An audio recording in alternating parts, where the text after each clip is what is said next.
So why did you do this? Good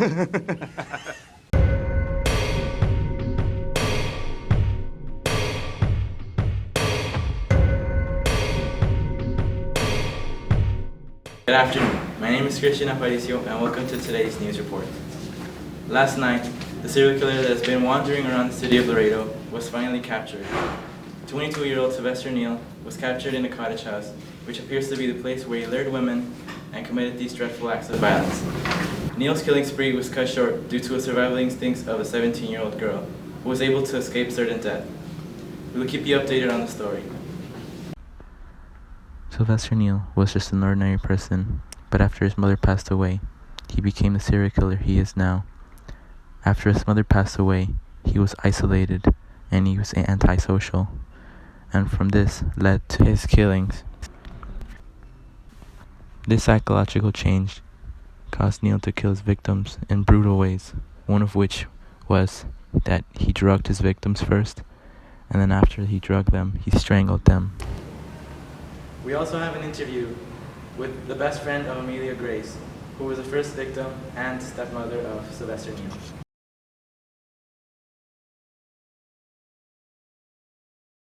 Amelia Grace and we were really good friends since the beginning of middle school, and I remember as a teenager, she was such a joyful and extroverted person. I remember she loved going out on the weekends, and everyone loved her. Like, her crazy antics, they never failed to amuse me nor the rest of our friends. It wasn't until the end of college, though, that we had to go our separate ways, and I really missed her. It was really hard to go on without her, but we remained in contact, and it was always such a fun time every single time we would decide to meet up. So I remember this one night we hung out, and she was telling me about this man that she had met at a bar, and they were already dating for a while. She told me she was really in love with him, but she also mentioned that he was the father of a 7-year-old boy, and his wife had just passed away. So I talked to her and I asked her, like, are you considering something serious with this man? And she said she was willing to establish something serious with him.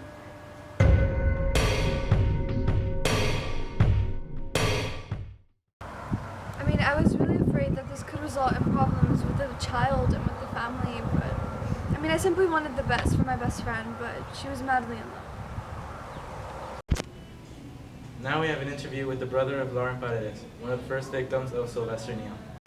When and how did you find out your sister had gone missing?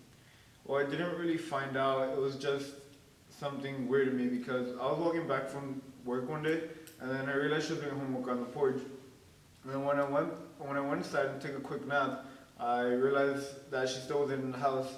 So when I went outside, I noticed on the porch that she was missing, and I realized, I thought that she was with her friend because we're neighbors. So I called her friend, and she told me that she wasn't with her. So it started to come to a realization that something might happen, and that's how I realized she was gone. Did you guys file any reports right after? We filed plenty of reports right after. We called 911 and we told the police that we had a missing child. Well, my parents' child, and I was devastated. So when did you guys find her? Well, we found her a year later. We found her at the serial killer's house, which I'm not going to mention. And we saw a couple of bodies more. And we realized because we thought there was another girl that was being kidnapped. And we traced them down, and we ended up finding a bunch of more bodies, including my sister. So are you at peace knowing that Neal Sylvester's in the hands of the police now? I'm much more in peace. I am relaxed for knowing that he's going to get justice. What do you believe should be done with him? I believe he should be put on death sentence, do what he has done. Okay, thank you very much.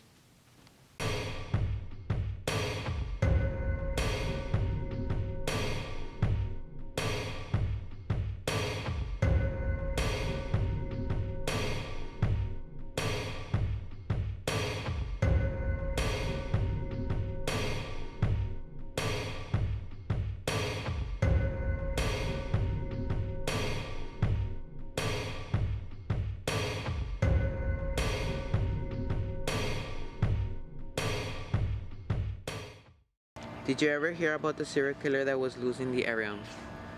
I did not know about a serial killer in the area, and this is because I'm new around here. See, I barely started working here about a month ago, and I moved in from Ohio, which is a nice place.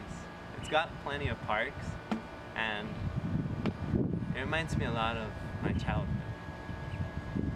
But I'm sorry, I'm going off. It's okay. Did you ever notice any strange activities on your shift? I witnessed the kidnapping of a woman who was laying in a chair, but she was kidnapped by a hooded figure whom unfortunately I did not see the identity of. Around what time did you notice the kidnapping?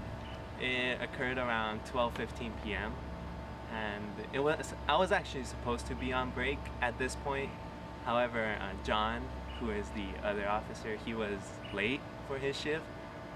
So, yes, that is why I was present at that point. What was your instant reaction? I immediately called the police, 911, which is what you should always do if you witness any kind of criminal or suspicious activity. You should always report it to the police. And that's what I did. And then I attempted to chase the suspect, but I tripped. I am inside the school in which Survivor del Regadero currently attends. We were able to obtain interviews from her and her close friends. How long have you known Dora, and who is she to you? I've known Dora for like 5 years now.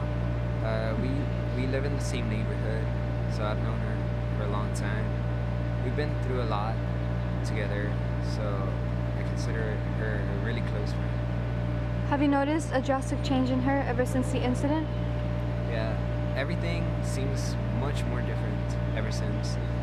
She wants me to keep her company almost all the time.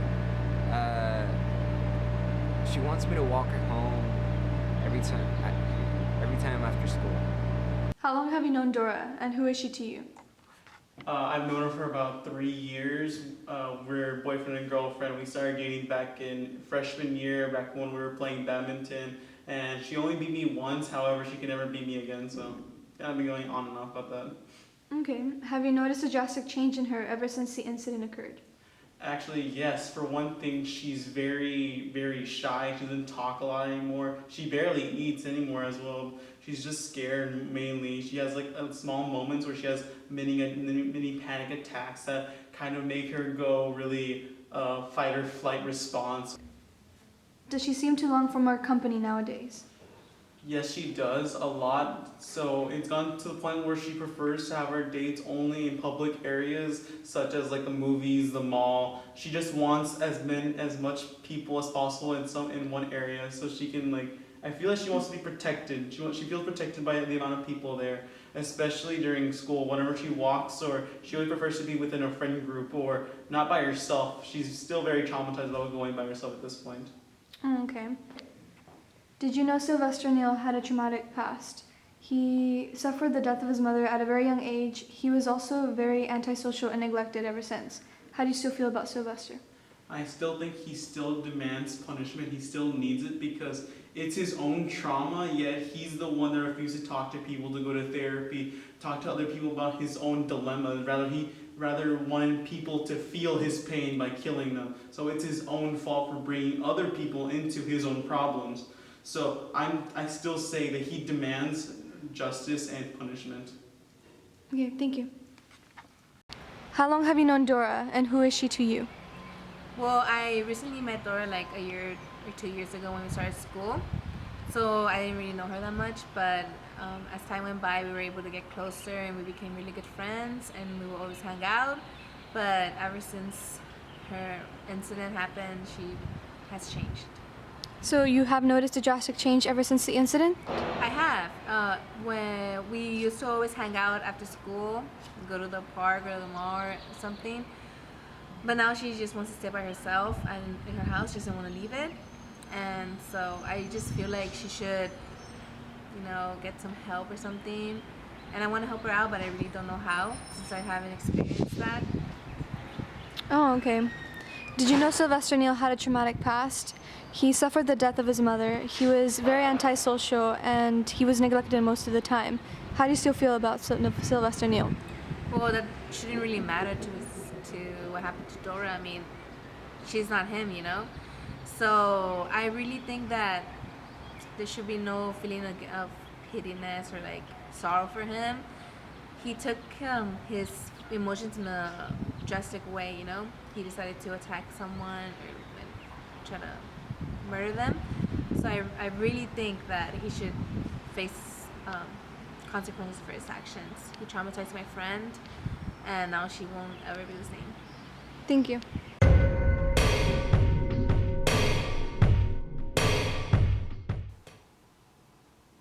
What did you feel when Sylvester Neal attacked you? Scared. Mostly scared. For example, like one hears of like kidnappings and things like that in the news, but you never actually imagine it happening to you. And the moment when it happens to you, all your world comes crashing down. I saw my family in my head, and I thought that I was never gonna see them again. I actually thought I was gonna die. Did you know that Neal had a terrible past? He was neglected as a child, he was antisocial, and lost his mom at a young age. Do you feel sympathy about his past? His past is not my fault, so his actions are his fault. Anything that might have happened in your childhood, yeah, it does affect you, but it takes one to decide how you're gonna react to that. He could have gone and like get help instead of going and killing so many women. I'm sorry. What do you wish happened to him in his trial? Death penalty. Many, just like me, died. Many had family, most of them had kids. They had a mom, they had a dad, they had someone somewhere who waited for them to come back, and they never did. And it was all his fault. How did this incident affect your life? As I mentioned, I'm scared. It's weird. I go to school and my schedule is back to normal, but the fear's still there. I know he's locked up, and I understand that he is, but I'm afraid. I can't go to class, I can't go grocery shopping. I don't do things the way I did before because inside my head I feel like he's still there. And now we bring you Joaquin Amaro, a psychiatrist that will give us information on the possible reasons behind Neal's actions. What are the possible reasons behind his actions? Well, no forms of mental illness have been found on Sylvester's medical records, but we do believe he experienced some sort of psychotic tendencies. This could possibly be due to the fact of the loss of his mother, or to the antisocialness from society itself. And now we bring you a first look of the interview with the serial killer, Sylvester Neal. Did you feel any remorse for the crimes that you committed? I did not feel any remorse from these crimes. They were not crimes. I was just expressing myself. It was really hard for me before, and even now. What would be your final wish before you are placed on a death sentence? Death is not eternal. There will be others after me. It is my mere message to them to wake up. Do you wish to inform the audience about yourself before this interview ends? Pride and lust is all I ever wanted. It is an illusion. I did not commit any crimes. After 5 months, the serial killer, Sylvester Neal, was finally executed via lethal injection. Laredo is now a safer place, but please be aware that there can be another person like him.